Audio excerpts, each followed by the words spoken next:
Hello and welcome to Life Less Ordinary.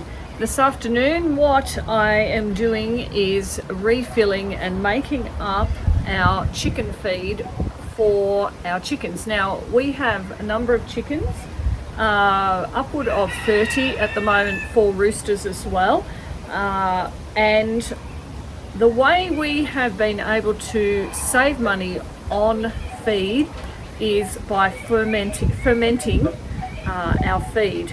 Now I could use a scratch mix from our local feed supplier, and I have done that in the past. However, with rising costs of feeds, I've started making up my own mix, and what I use is oats, cracked Lupin or Lupin whole, it depends how it comes from the feed store, and also wheat. I have put in cracked wheat in the past, but this time I'm actually using the whole wheat and the whole oat as well. This I have found has worked and we have a very healthy flock. So the fermenting of these grains has helped. Now the amount that I give them is also relational to how much we feed them from the scraps that we have inside, and also a commercial layer pellet that has that higher amount of protein in it. So for yourselves, you would need to weigh that up, how many chickens you have, whether you're actually supplementing the grains. Our chickens are essentially pasture raised because they're out on this grass and get moved every 2 or 3 days. So they're not killing the grass, they're just sort of going over what's there and then get moved on to the next section. So they're able to scratch around and get whatever bugs are in the ground as a protein source, the grass as well, which makes lovely bright yolks.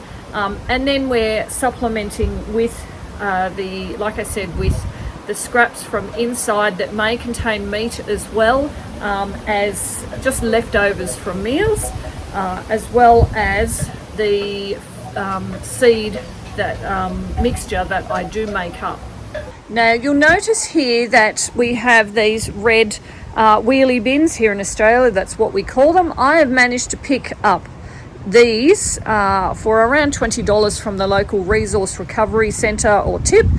So I have extra ones of these that I actually use to store grain in, which makes it rat,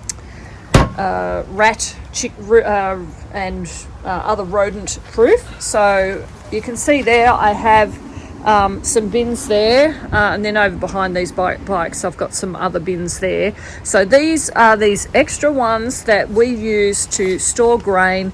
This one here is my one that I'm mixing the grain into. This one and one of the others stores the grain that I don't use from these bags. It's left over until I need to then make up more into here. So like I said, we mix it ourselves, and I've just come up with a ratio that works for me. Justin Rhodes has a ratio of certain grains that he uses in the United States. There are probably lots of other resources online. I've just made up a mix and a ratio that I think works for us for what is available here in the Southern Highlands of New South Wales, at not an exorbitant price. So what I do, so my scoop, this is my measuring scoop, so rather than weighing or whatever, I'm just using something that I'm using for each of the grains to make my measurements. This is a reused 3 litre milk bottle that we've just cut with a very hardy knife, and that's what we use as the scoop. Now, like I said, I use the oats, I use the cracked Lupin, and I use the wheat. I do 1 of oats, 2 of the cracked Lupin, and 3 of the wheat, so they're getting more of that.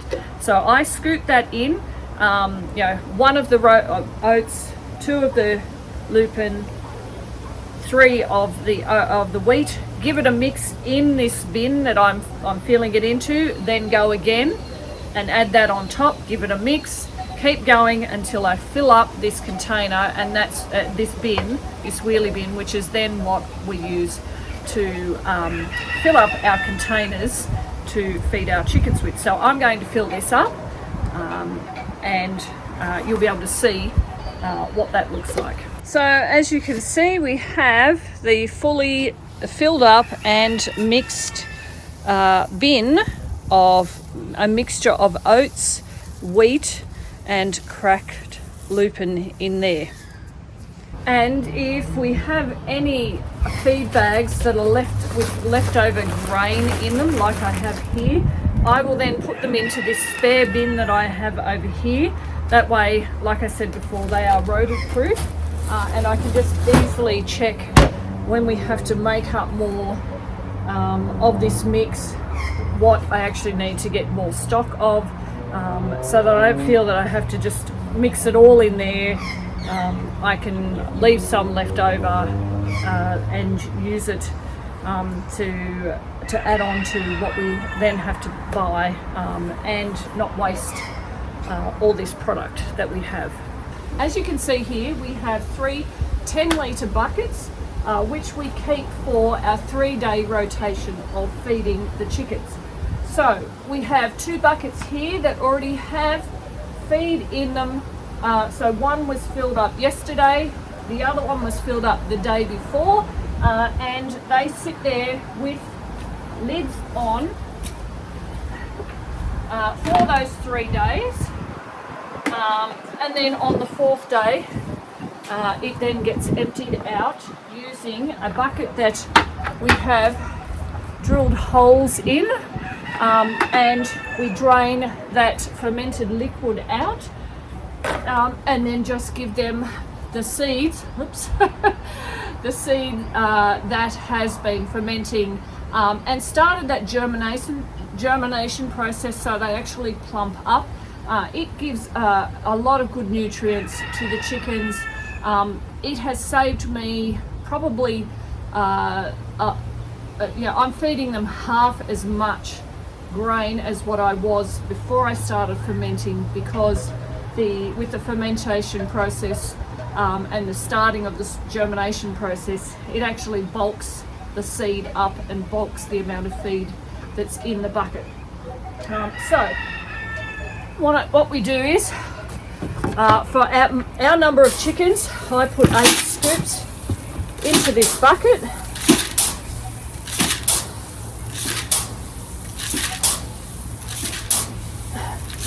And then I fill to about that much over the top with water.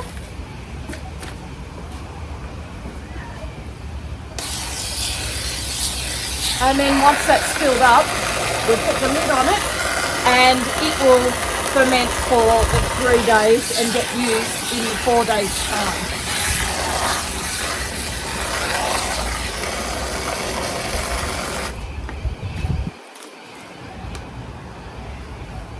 So it's as simple as that.